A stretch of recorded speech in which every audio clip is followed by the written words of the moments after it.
अस्सलामुअलैकुम वरहमतुल्लाहि वबरकातुहू। आप अल्लाह के सामने एक कामयाब और मजाहिर मुनामे पेश किया जा रहा है, जिसमें एक खासा देहाती और एक सलामी महिला और कुछ मदरसों के बच्चे और उस्ताद होंगे। वहाँ से सुनिए और दिलचस्पी से देखिए, इंशाअल्लाह बहुत मजा आएगा। चलिए पेश कीजिए सुभान अल्लाह।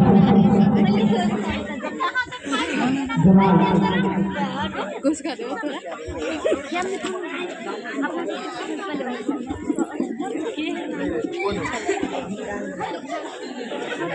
अस्सलामु अलैकुम वरहमतुल्लाहि वबरकातुहू। वालेकुम सलाम बाबू। इतनी धूप में हल बैल लेकर कहाँ चल दिए? रोटी का मसला है, इस जहान को तो भरना ही पड़ेगा। क्या आपके पास कोई औलाद नहीं है? लड़के हैं, दो समूरी है, दो की अपनी दुकान है। तो जो अपनी जान हलाकत में डाल रहे हैं, बच्चे खर्चा नहीं देते हैं क्या? बात ऐसी है कि मैं किसी पर बोझ नहीं बनना चाहता हूँ। जब तक शरीर में जान है, खुद घर चलाना चाहता हूँ। आपको नमाज की फिक्र नहीं, इस उम्र में सब कुछ छोड़कर अल्लाह अल्लाह कहना चाहिए। किस बात पर नौका झोंकी हो रहा है? यही कि आपने अभी तक नमाज नहीं पढ़ी। नमाज हर मुसलमान पर फर्ज है। ये क्या कह रहे हैं? यही हाफिजी दुनिया कहाँ से कहाँ चली गई, आपको नमाज की पड़ी है। अच्छा जो लोग सालों साल नमाज नहीं करते, क्या उनका नमाज फर्ज नहीं है? इन्ना सलात कानत अलल मुअमिनीना किताबन मौकूता। बेशक नमाज मुसलमानों पर फर्ज की गई है अपने मुकर्रर वक्त में। अरे हाफिजी बड़े मियाँ वहाँ जाकर पेट का हाल देखते हैं, फिर नियत करके हल चलाते हैं, इसी वजह से जल्दी चल देते हैं। अच्छा खेत जोतने की भी इतनी नियत है, जरा कीजिए तो। मैं नियत करता हूँ 2 बीघा खेत जोतने की, सामने खेत के वास्ते पेट के पीछे इस बैल के थामे खास। अच्छा मेरी नियत भी कर लो। मैं नियत करता हूँ कि 2 देग बिरयानी सामने देखने वास्ते पेट के पीछे स्टेज के खाओ। ला हौला वला कुव्वता इल्ला बिल्लाह। आप में से किसी को नमाज की नियत याद नहीं है? क्या आप मुसलमान नहीं है? ज्यादा बोलेगा तो इतनी कुदाल से गर्दन काट देंगे। हम देखने में मुसलमान नहीं लगते, क्या अभी कलमा सुना दूं? ला इलाहा मोहम्मद रसूलुल्लाह। आपने कलमा भी गलत सुनाया, अभी किस बात का मुसलमान? नहीं बड़े मियाँ, सही कह रहे हैं। हम लोग जुमा, ईद और जनाजा की नमाज वो बड़े शौक से पढ़ते हैं।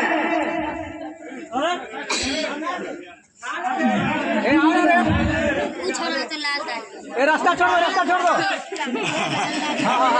आराम से हंसना नहीं, बिल्कुल मुंह बंद करो। हंसना नहीं है, बिल्कुल मुंह बंद करो। हंसना क्या है? अरे दौलत के नशे में चोर इंसान, एक तो चोरी दूसरा बिना जोड़ी। सिर्फ 8/360 से काम चलने वाला नहीं है। मैं कुछ समझा नहीं। वही जिसको आप जुमा, ईद और नमाज जनाजा कहते हैं, वही तो 8/360 है। मेरे बुजुर्गों, बिरात में पर 5 वक्त की नमाज फर्ज की गई है, जो किसी सूरत में माफ नहीं है। खड़े नहीं हो सकते तो बैठ कर पढ़ो, बैठ नहीं सकते तो लेट कर पढ़ो, लेट नहीं सकते तो इशारे में पढ़ो, लेकिन पढ़ो जरूर। बाबू मुझे नमाज की नियत ही नहीं आती। मैं बताऊंगा, पहले आप वादा तो कीजिए नमाज पढ़ने का। वादा करके हम गुनहगार नहीं बनना चाहते हैं। देखो फरिश्ता सिफत इंसान को इतना डर तो नमाज क्यों नहीं पढ़ते हो? अब आप दोनों कान खोलकर नमाज की नियत सुनिए। मैं नियत करता हूँ 2 निगाह फर्ज नमाज फजर वास्ते अल्लाह की। मुँह मेरा कावा शरीफ की तरफ, पीछे इस इमाम की अल्लाहु अकबर। अच्छा ये तो एक मुल्ला जी भी बतलाए थे कि जब मैं 5 क्लास में था। हाँ, हमको भी उसी मुल्ला जी ने कलमा सिखाया था। आपका आगे क्या इरादा है, नमाज पढ़ने का या नहीं? मगर नमाज से हमको क्या मिलेगा? नमाज पढ़ने वालों के लिए अल्लाह ने जन्नत बनाई है, जिसमें एक ईंट सोने की, दूसरी चांदी की लगी हुई है। जन्नत में एक से एक बढ़कर नेमत होगी। दूध शुद्ध शहद, मीठे पानी का नहर, उम्दा उम्दा फल जब ख्वाहिश करेंगे तब हाजिर हो जाएगा। जन्नत की नेमत हमेशा की होगी, कभी खत्म नहीं होगी। बाबू अगर नमाज ना पढ़ेंगे तो क्या होगा? हदीस शरीफ में आता है, जिसने जानबूझकर एक वक्त की नमाज छोड़ दिया उसको 1,86,000 बरस तक जहन्नम में रखा जाएगा। दोज़ख का सबसे हल्का अज़ाब यह होगा कि जहन्नमी को आग की जूतियां पहनाई जाएगी, जिससे उसका दिमाग हांडी की तरह जोश मारेगा। समझे या नहीं? अच्छा, जिसे नमाज बिल्कुल नहीं आती वह क्या करे? नमाज हर मुसलमान मर्द और औरतों पर फर्ज है। जिसे नहीं आती वो इमाम साहब से राब्ता करके नमाज के मुतालिक पूछगछ करे। हदीस शरीफ का मफ़हूम आप सब कान खोलकर सुनो। सुनाइए सुनाइए। हाँ तो सुनिए, क़यामत के दिन जब लोग अपनी अपनी कब्रों से उठेंगे तो कुछ लोग खिंजीर की शक्ल में होंगे। लोग आपस में बात करेंगे, सारे जानवर तो मिट्टी हो गए, तो यह कौन से लोग हैं? फरिश्ते जवाब देंगे, यह वह लोग हैं जो दुनिया में बेनमाजी थे, नमाज छोड़कर बिन मतलब ही घूमा करते थे। बाबू मुझे आपने पूरी जिंदगी माल और बाल बच्चों की परवरिश में खत्म कर दिए। आपने 65 साल की उम्र में मेरी आँख खोल दी। कोई रास्ता बताइए अल्लाह को राजी करने में। हाँ, रास्ता है, आगे आपका क्या इरादा है जनाब? जनाब जी, मैं भी अपनी जिंदगी में ऐसो इज्जत और राजनीति में खत्म कर दी। आज आपने मेरी आंखें खोल दी, मैं बहुत शर्मिंदा हूँ। हाँ, आपको अल्लाह को राजी करने का एक ही रास्ता है, वो है तौबा। क्योंकि हदीस शरीफ में आता है, अत्ताइबु मिनज़ ज़म्बि कमन ला ज़म्ब लह, गुनाहों से तौबा करने वाला ऐसा है जैसे उसने गुनाह किया ही नहीं। आप लोग गवाह रहना, हजार अभी मैं तौबा करता हूँ कि ना मैं खुद नमाज छोड़ूंगा, ना अपने बच्चे को नमाज से दूर रखूंगा।